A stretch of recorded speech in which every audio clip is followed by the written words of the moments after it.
how proud I am and appreciative of the members of the Portland Police Bureau, both our professional staff and our sworn staff, who every day rise to the occasion to serve Portlanders at a level that is really exceptional. And I would put this police department up against any department in the country. I recognize that's not the case. I recognize that we are here to talk about a very small portion of the city of Portland that's receiving a higher degree of attention, and that's not lost on me. And last night we did make a series of arrests down there where we took people into custody who were engaging in disorderly conduct. We've referred those cases to the district attorney's office for review and evaluation. I want to be clear, and we have been clear since the beginning of the year, that we will not tolerate violence or vandalism. We've made over 24 arrests down there in the last several months. We have invested hundreds of man-hours and hundreds of thousands of dollars in an attempt to provide a safe environment for all members of South Waterfront, and we will continue to do so. At the same time, we have a very under-resourced police bureau that is attempting to manage the needs and the expectations of the entire city, of all of Portlanders. And so have there been opportunities or times where maybe we were delayed in our response or not able to engage in the way that we would want to and provide that level of service? Certainly. But that argument can be made across the city. That's why I'm constantly reminding us about the importance of a fully funded, fully staffed police department. And finally, there is no political bias associated with our enforcement. Last night, the arrests that we made based upon probable cause, not based upon individuals. The actions we've taken this week, although it has involved some high-profile folks, I've learned some names and learned some things about social media that I wasn't fully aware of. And the reality is, I know that those voices have impact. It is not lost on me the context in which we are working in and attempting to negotiate. But Portland Police Bureau is committed to the rule of law, which is applicable to all of us, regardless of our political affiliation, our gender, our age, our race, our economic status, or our political leaning. It doesn't matter. And that's what we are going to stay adhered to. And we've done that since my tenure. We've done that in the 29.5 years I served beforehand, and we're going to continue to do that. Thanks. I'll take questions. What do you make of the Department of Justice saying they're going to launch an investigation into the Portland Police Bureau following the arrest of a conservative online influencer? Well, I would say that the Department of Justice has been investigating the Portland Police Bureau since 2012. And I would say that the actions and steps that we are taking now in law enforcement, in the enforcement action around protest activity, is actually designed and supported and created by their partnership with the Department of Justice under this settlement agreement. I would say that in 2020, under the original administration, that we were harshly criticized for the way in which we responded, and so 5 years later, as a learning organization, taking their input and their response, we have changed our response. So I have always been very transparent and welcoming of critique and evaluation of the Police Bureau. This direction that they are giving us, we will certainly comply with. We will provide the necessary information. I welcome the scrutiny. I am proud of the men and women and the work we're doing. I mean, this is actually an opportunity for Portland Police and the City of Portland to highlight the exceptional professionalism that I see every day. When we're talking about that online influencer, can you go into detail about what he's accused of and what he was arrested for?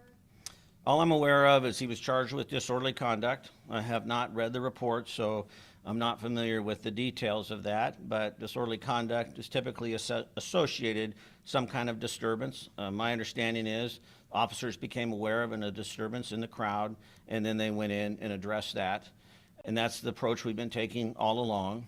And the reality is, what's unique, and this is a learning thing for me, this is a learning thing for us as an organization, is the high degree of visibility around the activity in the South Waterfront has brought in a variety of points of view. I mean, the amount of dissidence that's being expressed down there, not even directed at immigration or at the facility, but the amount of dissidence being expressed towards one another is at a fevered pitch.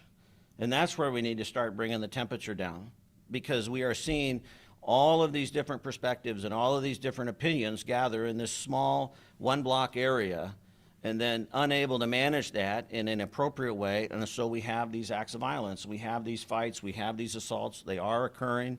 We are doing investigations, we are making arrests, and we are sending those over to the district attorney's office for evaluation and hopeful prosecution. And we're going to continue to do that. Chief, the notice from the Department of Justice is, towards you and City Attorney Robert Taylor. Have either of you received notice? Have you talked with City Attorney Robert Taylor about it? Yeah, we've received notice, but that's the extent of it. We haven't had any other discussion about that, but we have received notice, yes. You mentioned bringing down the temperature. So after seeing clashes between protesters and counter-protesters the last couple of nights, does PPB plan on changing their approach from the reactive targeted arrests that we've seen the last few days to more of a proactive approach to keep these two groups separate? Yeah, so historically I have stayed away from commenting on operational strategies for a variety of reasons. One is safety of our members, as well as, it is an ever-evolving situation, so it's difficult to, predict or promise. But our dialogue officers have had a lot of success over the last few weeks and really over the last several months, developing relationships, stepping into this space. Even earlier this week, when there was heightened degrees of tension, our dialogue officers were instrumental in getting a vehicle out that had driven into the crowd, et cetera. So we're going to remain on track with that. We are definitely staffing in a way where we believe we can handle and manage the events down there and make arrests. If it requires a shift, I will be relying upon my incident management team to give me recommendations about what that might look like in terms of visibility, in terms of segregation of the groups. There's always challenges that go with that. And then finally, I've been in touch with all of our regional law enforcement partners. I have tremendous support and confidence that, if need be, we can call upon them. The governor has been very supportive with the state police, and then I'm in regular contact with the mayor. So we have a system in place and a process in place to deal with these challenges. The difficulty is they're not simple. They're very complex. And, we have tried to boil this down to, a he said, she said, or a very binary conversation. That's not what this is. This is a very complex environment in a very tightly confined space.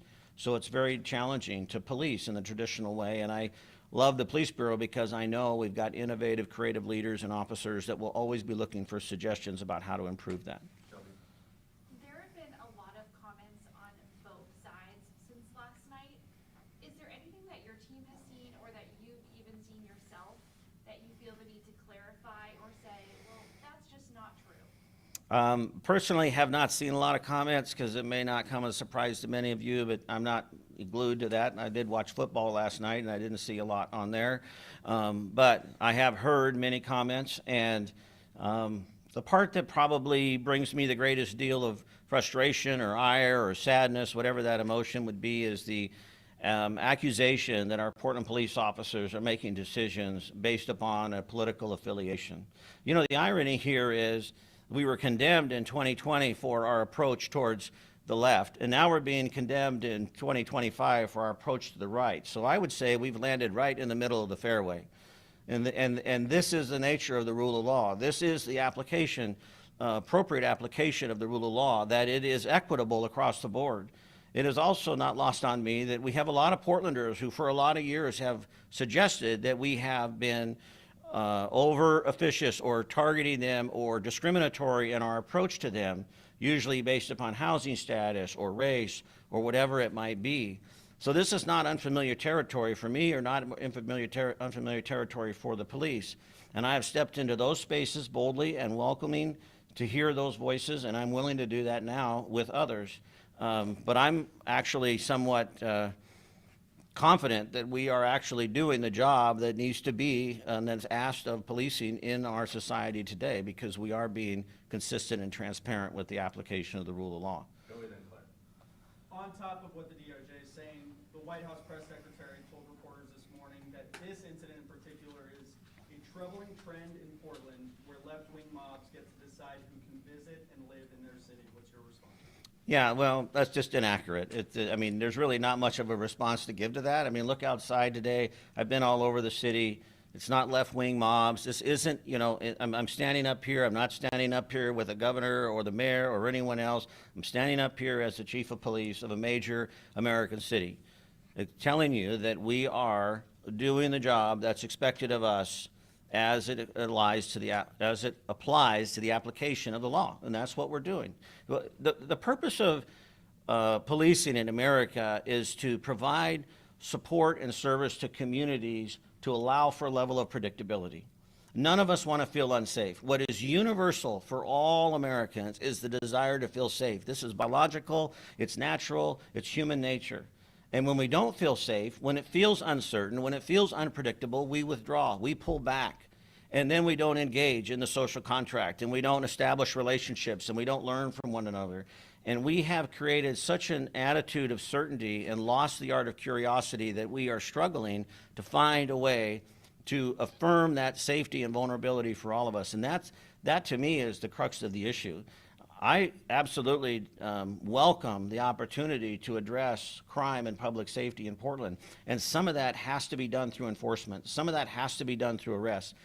But that is really not going to fix it. There's a difference between crime suppression and problem solving. And we can suppress crime, and we can be that, and we can be overt, and we can be intentional, and we can suppress crime. Let's really, while we're working to reduce crime, look at those systemic issues that feed it as well.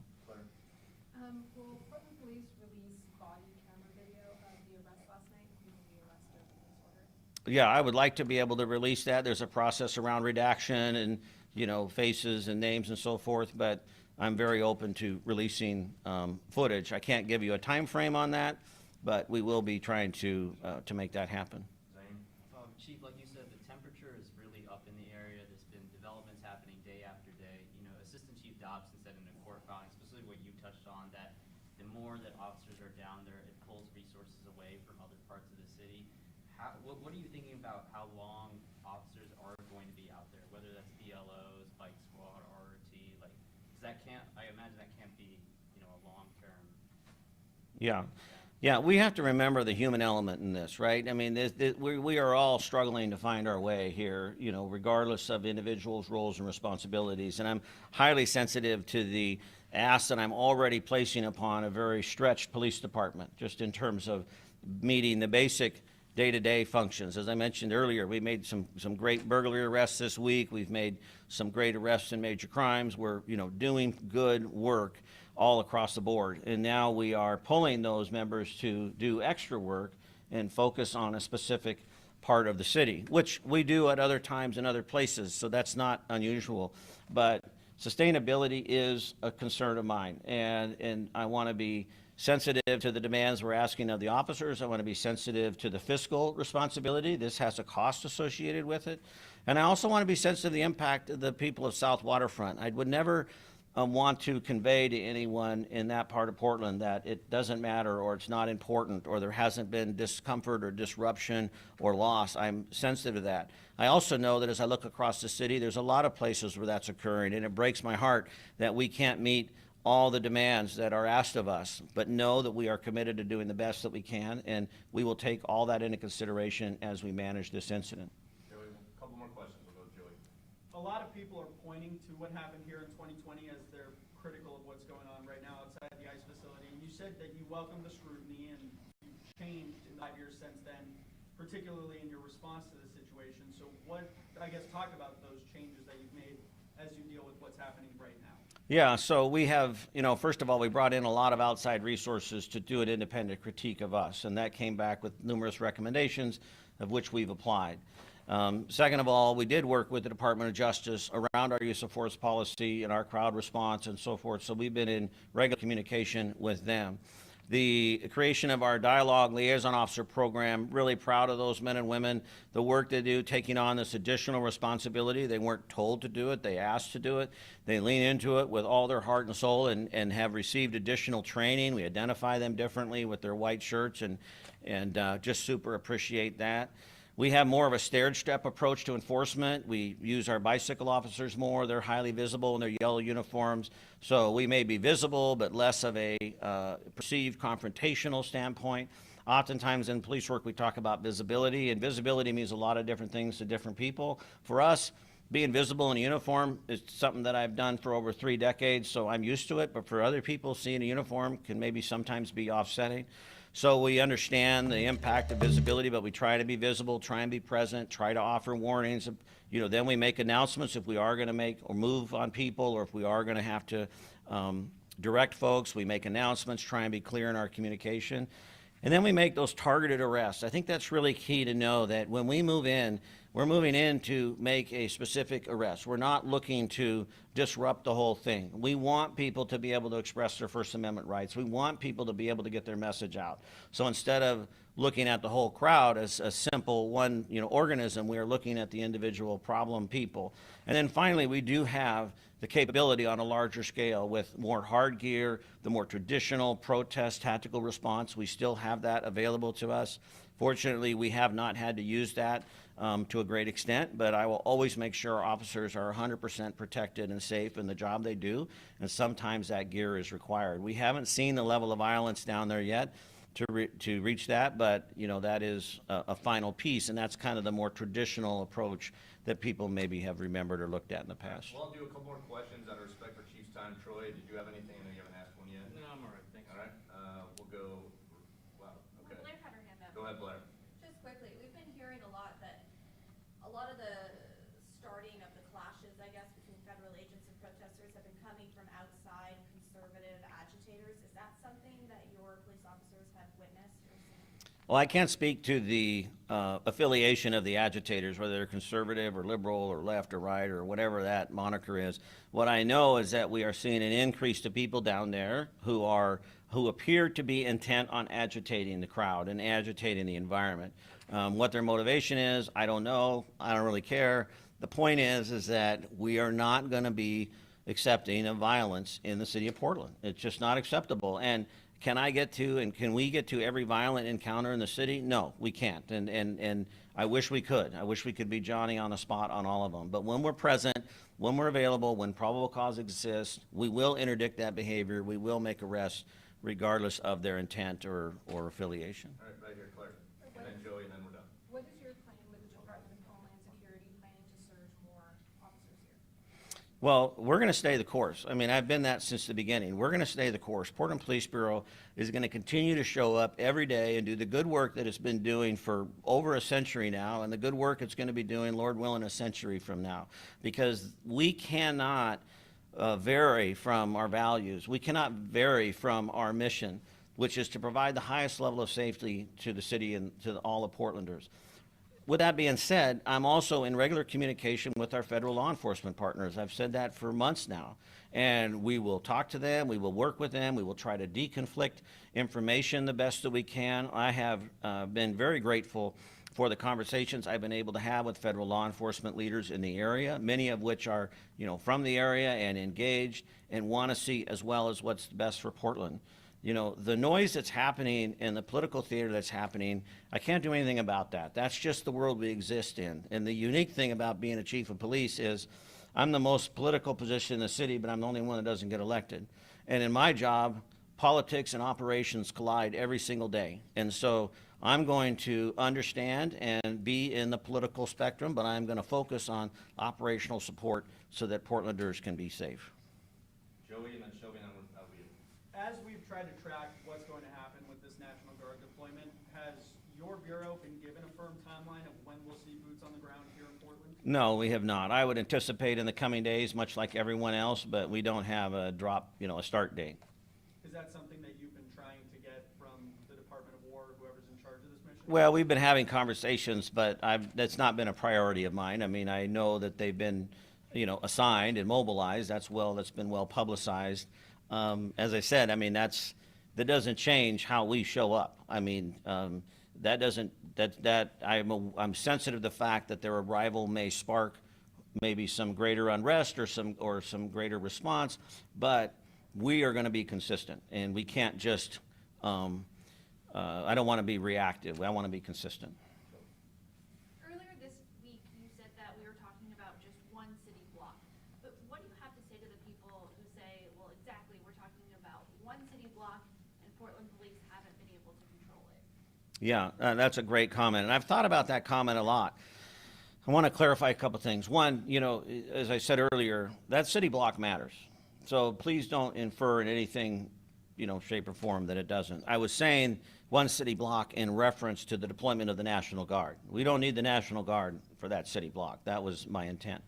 The ability to, you know, maintain, support, control, change, whatever the terminology is for that city block, yeah, it's equally as frustrating to me as it is to a lot of people. Unfortunately, there's a lot of city blocks in the city of Portland that we're not able to meet that standard.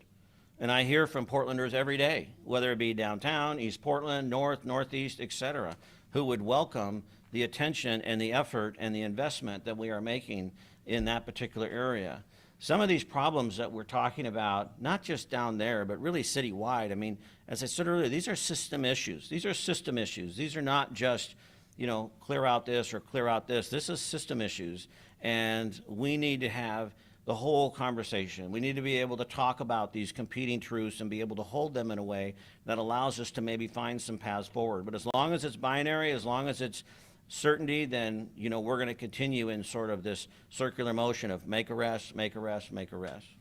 Thank you. All right? Thank you, Chief. Thanks I a will lot. say One last thing, you know, my team and I are very cognizant of the fact that you and your colleagues want to talk to Chief regularly, but of course we have to honor the fact that he is running an entire bureau and there are other things going on here in Portland. So we respect his time, we respect what you need, and we're doing our very best to provide regular updates. So thank you for your patience and understanding. Take care. Thank you. Yep.